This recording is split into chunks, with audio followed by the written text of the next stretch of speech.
পার্বত্য চট্টগ্রাম, সবুজ পাহাড়, ঝর্ণা আর রক্তের ইতিহাস। এখানে একজন মানুষের নাম আজও আতঙ্ক ছড়ায়, জ্যোতিরিন্দ্র বোধিপ্রিয় লার্মা ওরফে সন্তু লার্মা।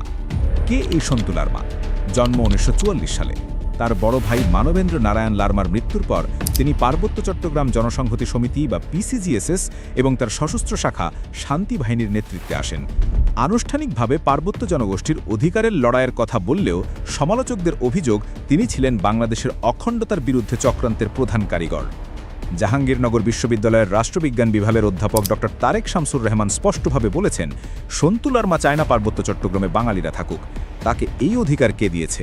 সে কোনো নির্বাচিত জনপ্রতিনিধি নয়, তার বাংলাদেশে আইডেন্টিটি নেই। মুক্তিযুদ্ধের সময় তার ভূমিকা কী ছিল তাও কেউ জানে না। আরও গুরুতর অভিযোগ হলো, সন্তু লার্মার পূর্বপুরুষরা 1971 সালের মুক্তিযুদ্ধের সময় পাকিস্তানি বাহিনীর পক্ষ অবলম্বন করে রাজাকারের ভূমিকায় ছিল এবং মুক্তিযোদ্ধাদের হত্যায় জড়িত ছিল। স্বাধীন বাংলাদেশে এমন একজন ব্যক্তি কিভাবে এখনও প্রতিমন্ত্রী মর্যাদায় রাষ্ট্রীয় সুবিধা ভোগ করছেন?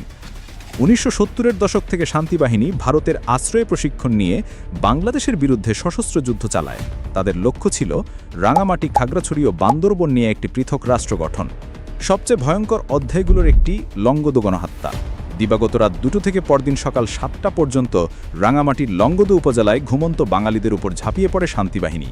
গ্রামে গ্রামে অগ্নিসংযোগ, লুটারাজ, নারীদের গণধর্ষণ ও হত্যা। নৃশংসতার সীমা ছাড়িয়ে যায়। অভিযোগ অনুসারে এই এক ঘটনায় হাজার হাজার বাঙালি প্রাণ হারায়।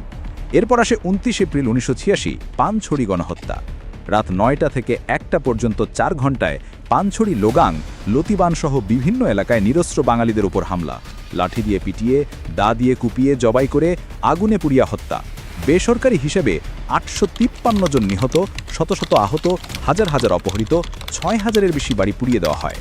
মাটিরাঙ্গা, দিঘিনালা, কাউখালী, বেতছড়ি, ভূষণছড়ি সহ অসংখ্য স্থানে একই নৃশংসতা চলে।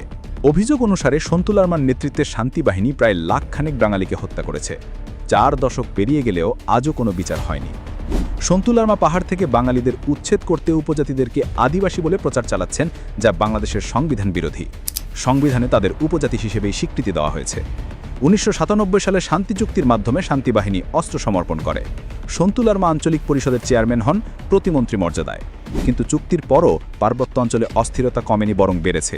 তিনি রাষ্ট্রের সকল সুবিধা ভোগ করেও কখনো বাংলাদেশি হিসেবে দেশপ্রেমিক হয়ে উঠতে পারেননি।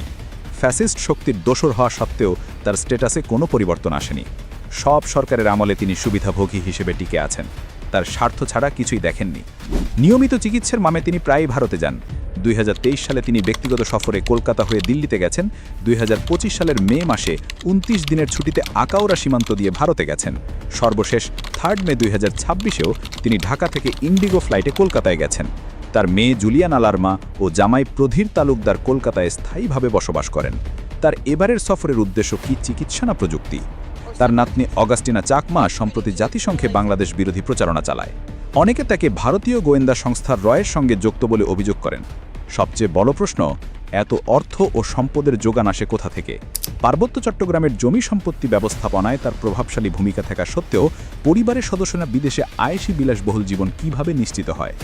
তার এই অপতৎপরতার মূল উদ্দেশ্য পার্বত্য চট্টগ্রামকে বাংলাদেশ থেকে বিচ্ছিন্ন করে আলাদা রাষ্ট্র প্রতিষ্ঠা।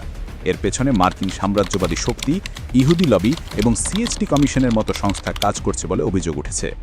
জেএসএস ও ইউপিডিএফের মতো সশস্ত্র সংগঠন এই ষড়যন্ত্রের অংশ।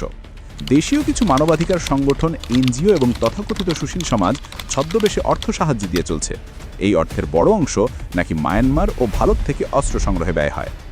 আগ্রাসন বিরোধী বাঙালি অবাঙালি নাগরিক সমাজের আহ্বায়ক ইঞ্জিনিয়ার থোয়াই চিং মং শাক বলেছেন, পার্বত্য চট্টগ্রামকে স্থিতিশীল রাখতে সন্তু লার্মার সাথে যে শান্তি চুক্তি হয়েছিল তা ফলপ্রসূ হয়নি, বরং অস্থিরতা বেড়েছে।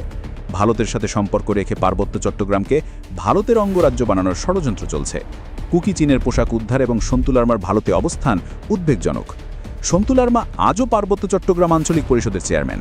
শান্তি চুক্তির পূর্ণ বাস্তবায়নের কথা বলেন, কিন্তু বাঙালি গণহত্যার বিচার চান না। পার্বত্য জনগণের অধিকারের নামে জাতীয় সার্বভৌমত্বের বিরুদ্ধে চক্রান্ত চলছে কিনা এই প্রশ্ন আজ প্রত্যেক সচেতন নাগরিকের। ইতিহাসের রক্ত কখনো মুছে যায় না। পানছড়ি, গঙ্গদু ও অসংখ্য গণহত্যার নিহতদের আত্মা বিচার চায়। স্বাধীন সার্বভৌম বাংলাদেশে কোনো স্বাধীনতা বিরোধী শক্তির অভয়ারণ্য হতে পারে না। পার্বত্য চট্টগ্রামের স্থিতিশীলতা, জাতীয় অখণ্ডতা রক্ষা এবং সকল অপরাধের স্বচ্ছ তদন্ত ও জবাবদিহিতা এখন সময়ের দাবি। বাংলাদেশের অখণ্ডতা অটুট রাখতে ফ্যাসিস্ট হাসিনার দোসর এই সন্তুলার মাকা এখন স্বচ্ছ জবাবদিহিতায় আনা উচিত।